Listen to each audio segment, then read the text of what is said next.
Lawmakers are reacting to a Scripps News investigation into child fentanyl deaths after we closely examined communication gaps in the deaths of 2 Colorado children.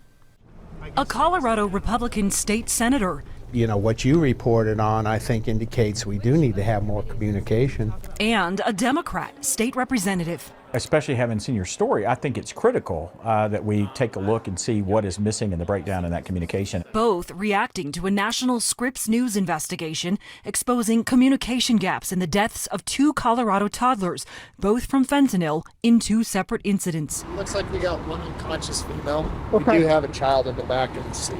Okay. In each case Scripps News brought to light, the children's parents had a drug-related run-in with police with their child present months before each child died.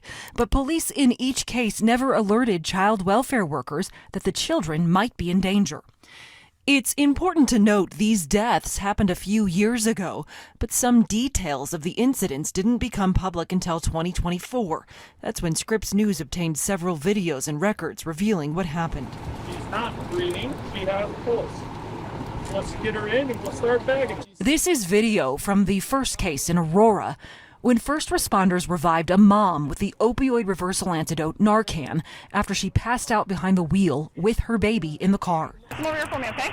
And this is video from the other separate case miles away, when police pulled over that baby's father while he had the child in the car and arrested him for drug and child abuse charges. In both situations, police failed to follow their own department's protocol to alert child welfare workers. Meanwhile, the children were later exposed to drugs in their homes. We obtained this video showing drug use around one of the children just hours before she died. Our investigation found there is not a specific statewide requirement that calls for Colorado police officers to report child abuse and neglect cases to Child Protective Services, according to the State Office of the Attorney General, though many individual departments do have policies that require this. Colorado state lawmakers say the communication gap needs to close.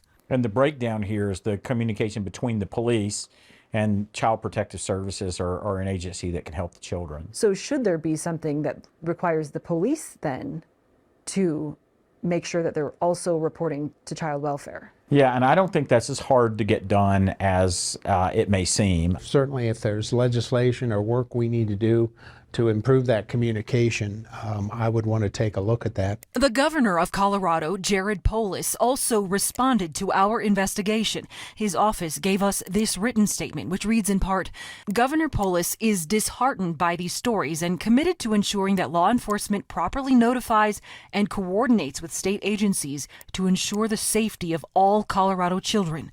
Governor Polis is open to ideas that keep our kids safe and prevent this type of communication breakdown from occurring again. Beyond Colorado, our Scripps News investigation found similar communication gaps. In Louisiana, police conducted a drug raid at a home weeks before 2-year-old Mitchell Robinson was poisoned by fentanyl and died. But child welfare workers had no record of being contacted by law enforcement, according to a state investigation.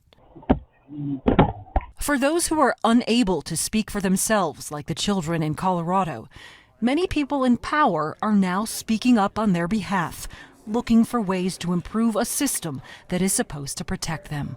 In the Colorado cases, one of the police agencies told us it has since done an audit and training to address communication breakdowns in child abuse cases. The other department told us an officer was disciplined in connection with its case. Lori Jangliha, Scripps News Group.